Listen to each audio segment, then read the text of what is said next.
Hello. In my last video I talked about London stone and how the geology suggests that it came not with Brutus and his fleet from Anatolia, but from the area of the Wash just north of where the first Troy was until about 1140 BC. And Ross made a brilliant suggestion. Could I please explain a little more about why Troy was attacked? And the best I can do, I think, at the moment is to show Iman Wilkins' map and hope that his estate forgive me for not asking their permission. But it shows very neatly the extent of the attack of this continental alliance of kings who came from southern Spain to Norway in this continental alliance in such a concerted, single-mindedly destructive assault on Troy, the siege alone lasted 10 years, that it cannot, to my mind, be explained solely by a desire to control trade routes, as Wilkins suggests. But I'll show the map, and you'll see the extent of this alliance. It's quite frightening to think of all these kings with some grudge against Troy massing together to attack one city in England.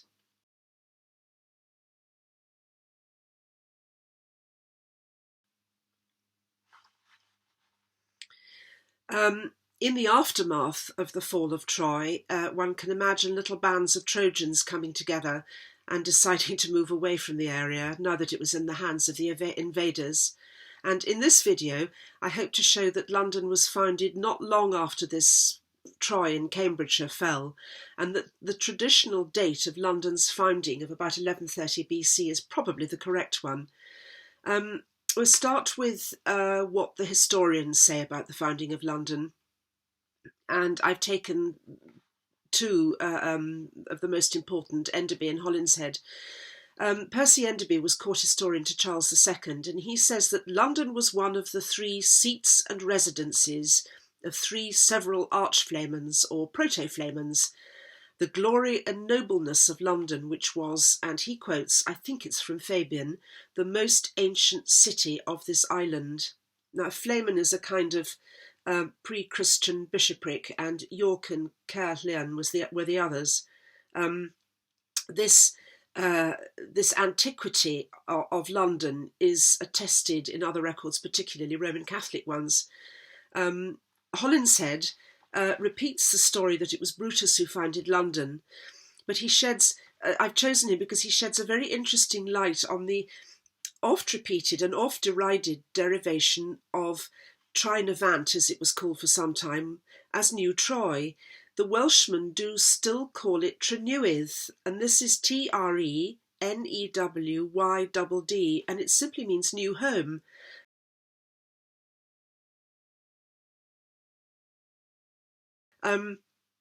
Trenewydd, I think there's a place in Wales to this day called Trenewydd, and the identification with New Troy, Troynovant, is an understandable mistake, I think, but that's it. London became Trenewydd, new home. The Colbrin, meanwhile, chapter 6, verse 26 of the Book of Origins, has the most intriguing reference, and it says, it was Lear, Lir, grandson of Wenda and Olva, Olva, who built the first house on the place where walled London now stands.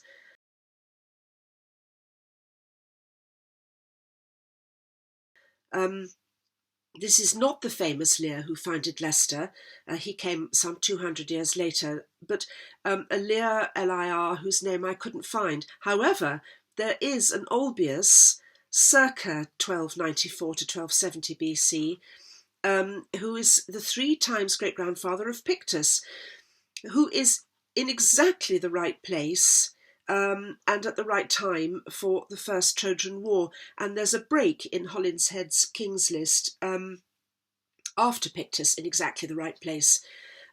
After him, Pictus, comes the first king mentioned in the period of oral tradition and chronologies cited by Wilson and Blackett, who is Madoc or Madden. Madoc that's probably not pronounced properly, is the first named king in this list after the coming of the Cimbric nation in 1567 BC, which was the coming of Albain from Sumeria. Something absolutely cataclysmic must have happened for there to be such a break in this king list, and I think it was the First Trojan War. What route would the massed bands of little Trojans have taken from the ruins of their city? I am assuming that they stayed around only to make sure of the safety of the pedestal stone from Troy, which became London Stone, as we saw. And in order to get away from the invaders, who will have been sacking the area and generally making themselves objectionable, they will surely have taken the most direct route south, and that is Ermine Street, which comes right past Old Troy.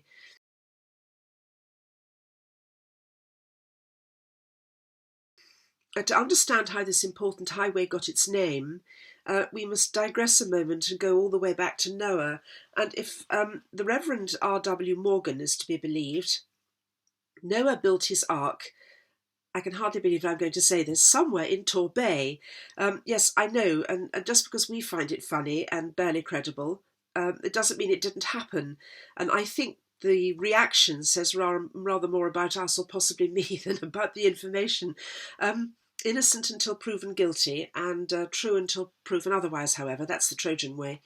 The name Armenia is a very old one, and Noah's descendants, moving south gradually down from Mount Ararat, found their way to what we think of as Sumeria. Coming back a couple of thousand or so years later, for whatever reason, and either building or rebuilding Troy on the Gog-Magog hills, the Trojans, on their way south after its fall to build their new home, had only about 10 miles to go to meet Ermine Street. And as for its name, Brewer actually, he wrote the Dictionary of Phrase and Fable, which I have a lovely tatty old copy of here, stuck up with sellotape. The old copies of these things are so much more useful than the modern ones. So if you can get an old one of anything, dictionaries, etymological dictionaries, Brewer quotations, please grab it.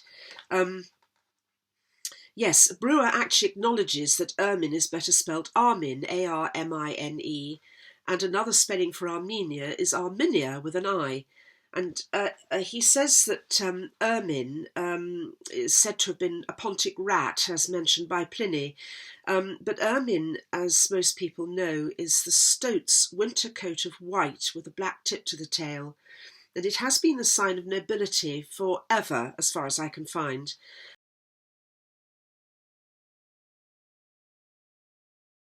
And I would suggest that the black and white element gives it away as a distinct memory of black and silver moon worship in Sumeria. In Sutherland, in Scotland, there is Glen Armin and Ben Armin Forest, A-R-M-I-N-E. And while I haven't quite got to the bottom of this name, I'm getting there, I think it's more than possible that if Noah built the ark in this country, then he might well have exported this name, Armenia, for some reason, and the noble significance of ermine a way out, and then they were once again re-imported by his descendants. Ermine Street leads straight through Bishopsgate.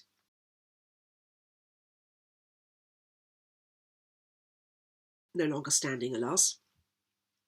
This gate of London, among others, was probably erected by the Empress Helena, mother of Constantine, since she also founded a church here, and there is still the Church of St Helens on the same site.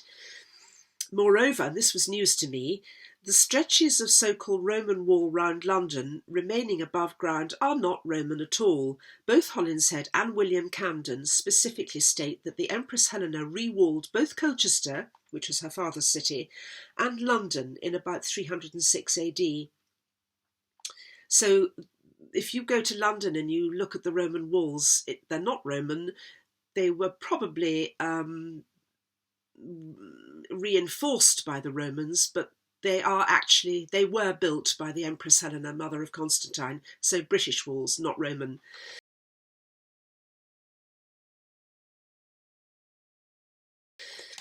The route down Ermine Street from Troy to Bishopsgate seems to branch into three. The left branch follows the Walbrook.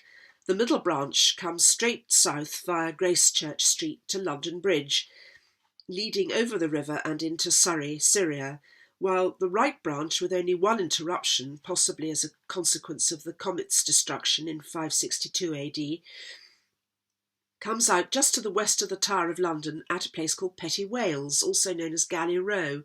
And if this is putting you in mind of the Awen, well, it's putting me in mind of the Awen as well.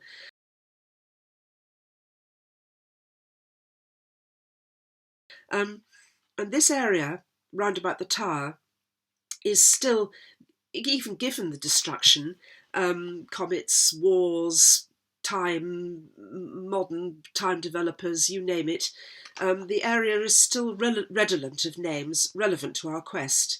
Above Petty Wales was Beer Lane, which I'll explain.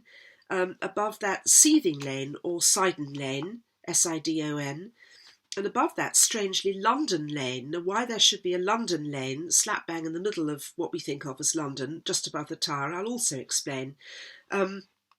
London Lane and Seething Lane are still there, but Beer Lane and Petty Wales or Galley Row have gone.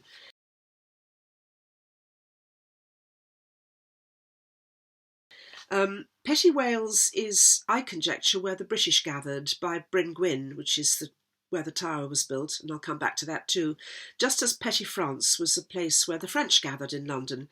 A modern equivalent would be Chinatown. Sidon, Sidon, is defined by a wonderful website called Abarim Publications, means fishery or hunting place, but a much older derivation, Sud, S-U-D, is also given by them. And Sud not only means south, but it also means to sink or immerse in both Welsh and Sumerian. And it is also an old Welsh word for manner, shape, form, or fashion, which I think is very moonworthy and very Logrian. Also in Sumerian religion, Sud is another name for Ninlil, consort of Enlil, and means lady of the open field or lady of the wind. Either way, these names are excellent descriptions of both the marshy plains of the marshy plains of the fens below Troy on the Gog-Magog hills, and also what were then the marshy plains of the left bank of the Thames, not to mention the swamps of Moorfields where the Walbrook has its head on Holywell Mount. The Walbrook is very important, and I'll come back to that too. To take the name Sud further and deeper, I have identified a Sumerian princess by the name of Taram Dungi, Taram-Dungi, daughter of Dungi of as Albine, for the following reason, which might seem a little bit tenuous, but when you consider how important religion was to these people, everything was guided by their gods, their concept of their gods, much more so than today when we've become both, I think, superstitious and imaginative. Taram Dungi married the ruler of a neighbouring kingdom called Bashime, Bashime, and the deity of Bashime was called Shuda, Shuda, which of course is very like Sud, or Sud. In Britain there are at least 9 place names with this Sud element, ranging from near Ealing to near Rochdale, and I've put in brackets here, bearing in mind the connection between Britain and Crete with the mazes and labyrinths and so forth, it is probably significant that there is a famous bay in Crete called Suda Bay. To me it is evident, if only from the names, that there is a relationship between Sud or Sud, the Sumerian goddess, and Shuda, a deity of neighbouring Bashime. Interestingly, the present name of the capital city of Bashime, which was just to the northeast of actually preserves the pronunciation Tel Abu Shija, and from this we can actually see how Sidon Lane or Seething Lane became Seething Lane. Shuda is important for another reason, which is that on the southeastern side of Worstead Lodge, We're back to Troy in Cambridgeshire now. One of the summits which comprise the Gog-Magog Hills, we find the, to my mind, astonishingly named Shudi Camps, also Castle Camps and Camps End. And I think it's more than a possibility that these indicate some of the camps of the defeated Trojans, since they are almost at the foot of where I conjecture Troy's walls to have been.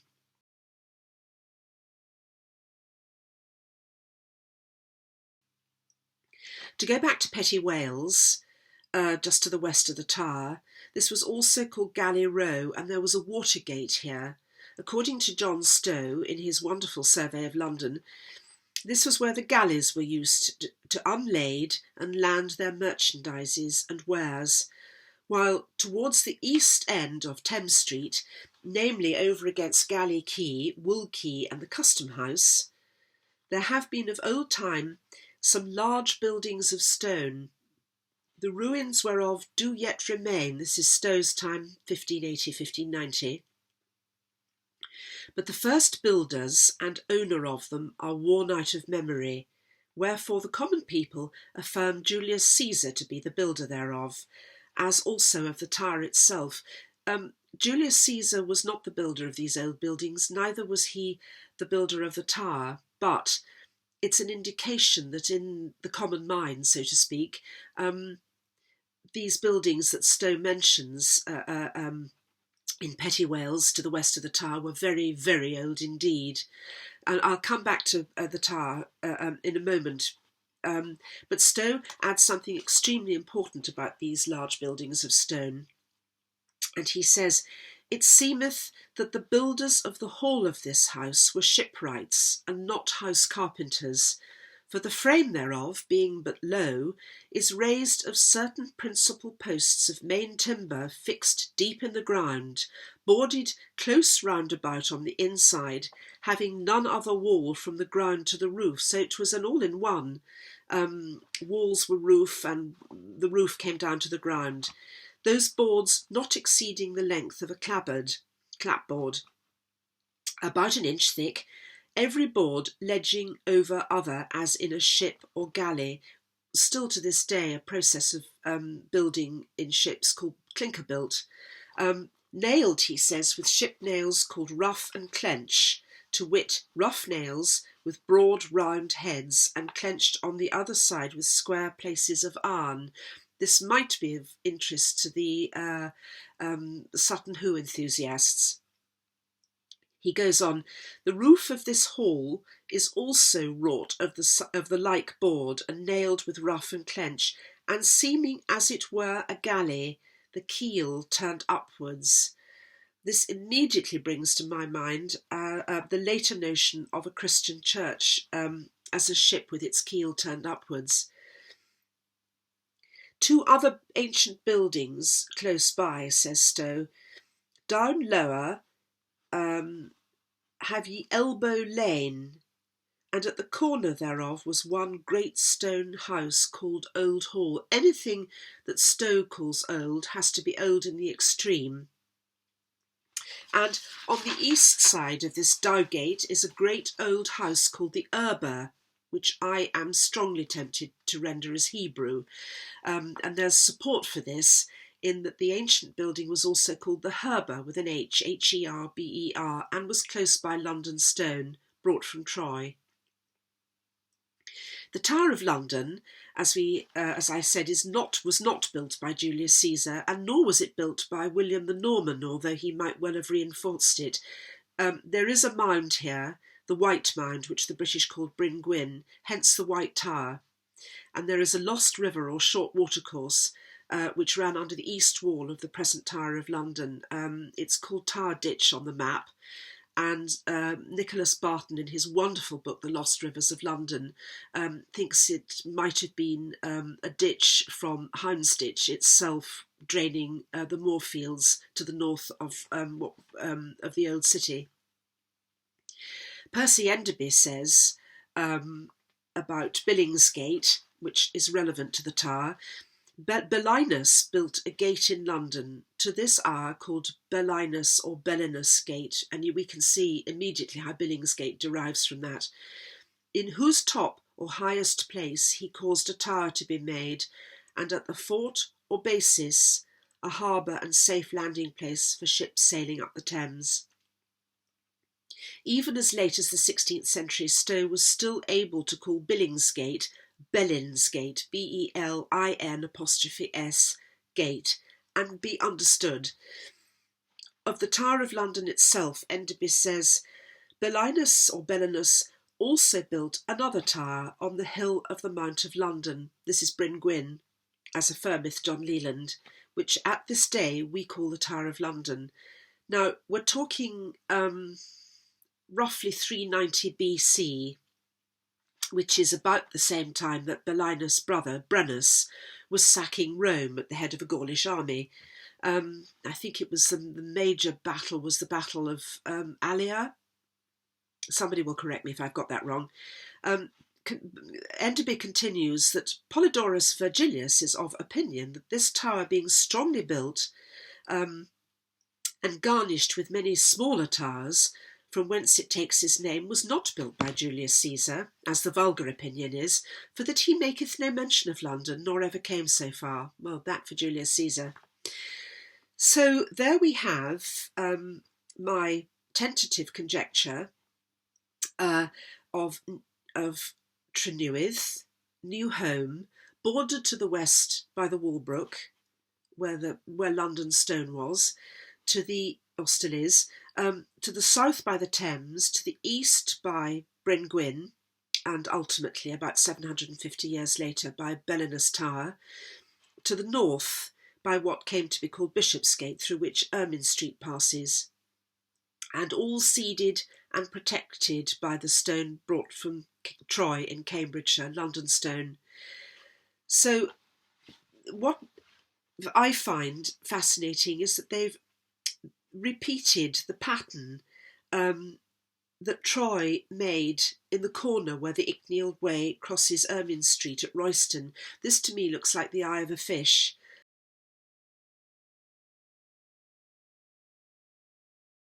London stone was placed in the corner above where the Walbrook, with its thickets of birch and alder and its high sloping banks, meets the Thames, again the eye of the fish.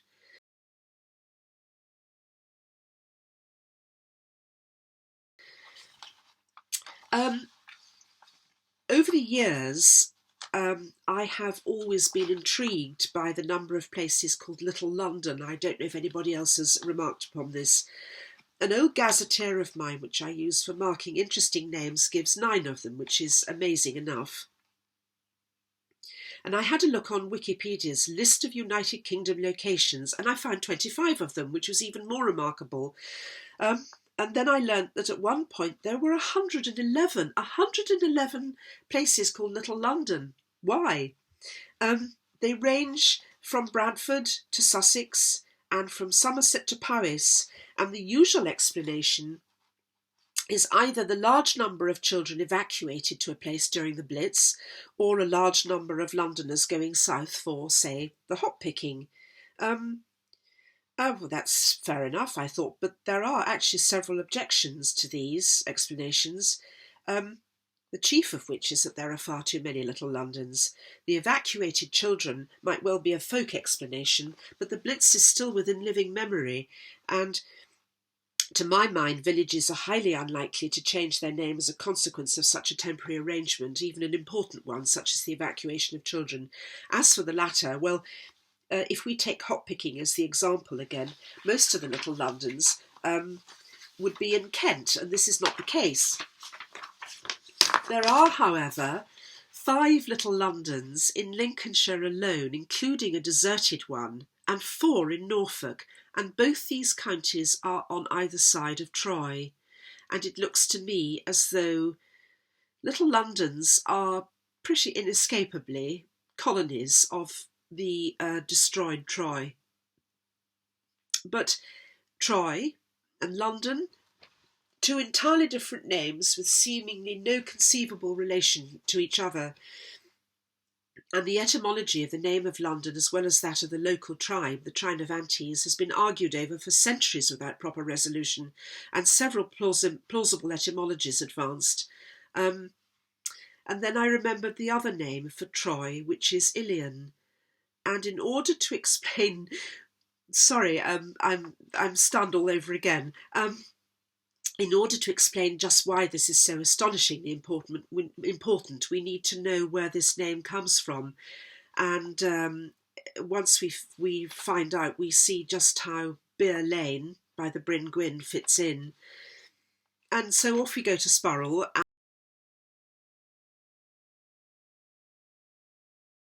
And what do we find?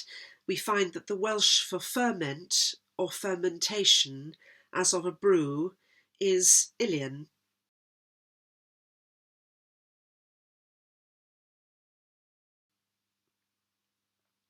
Ilio, meantime, is to ferment or to work. And Troy, the name of Troy, is cognate with several old verbs, Old German, Gothic, so-called Celtic, Anglo-Saxon, Dutch and Swedish. All have similar looking and sounding verbs, and all meaning to turn. I got that from Nigel Pennick, by the way, who also wrote a very useful book, Ogham and Coelbren, Keys to the Celtic Mysteries.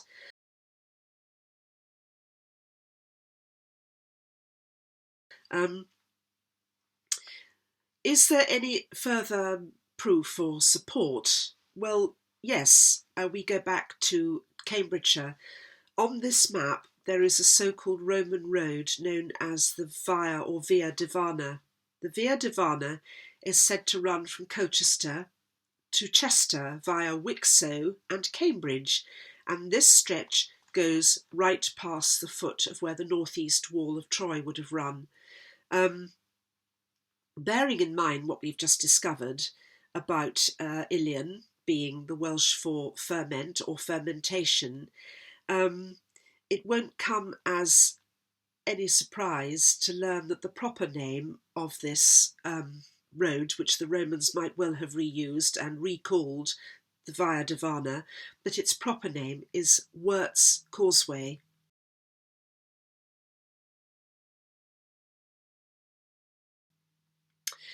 Wort is defined by Skeat as either a plant, as in St John's wort, or an infusion of malt, new beer unfermented or while being fermented. The German word for word, sorry, I'll mangle that again. The German for word is Wort or Wort, and although the following is unsubstantiated by etymologists, I think there's a connection between wort and word, just as there's a connection, which also I have yet to substantiate, between logos, word, and log, to record, for which we use words.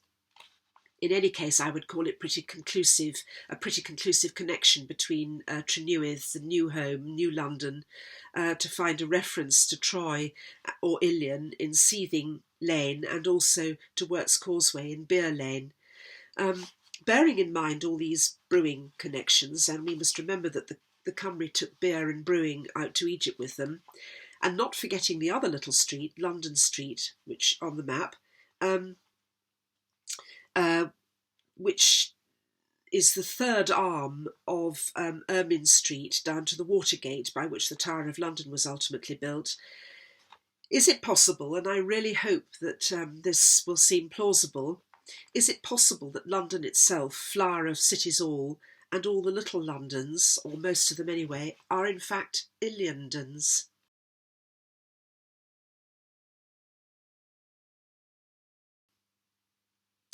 One can imagine the Londoners, or the people of the new home of about 50 BC, faced with an imposed change of name of their city from Trenewydd to Ludstown, rebelling the only way they knew how, which was to transmute the new name, Ludstown, into a memory of old Troy, Ilion, Dinas, or London. When Brutus arrived back in Britain, completing the not quite round-the-world trip begun by his ancestor, whose original name is Troynovant. Oh, and by the way, Noah's other spelling, Noe, is also a Welsh word for shallow vessel. So it looks as though Noah came to be remembered by his ark rather than by his original name of Troynovant. He took, Brutus this is, so Morgan tells us, he took 3 weeks to disembark his huge fleet, and he did this in Tor Bay, where the ark was built. And there is still proof of this, but I'll go into that in more depth another time, as otherwise we'll be here all day. Going back to Brutus, to my mind, it's unthinkable that after engraving the verses of Diana's prophecy upon London stone, the pedestal brought from Troy, he would not have visited the site of Troy, rather as we might visit Waterloo or Tyne Cot or Culloden or Camlan. Through the village of Stapleford, or at least not through, since the road has been chopped in half, is an ordinary looking road, a residential area, and its name is Priam's Way.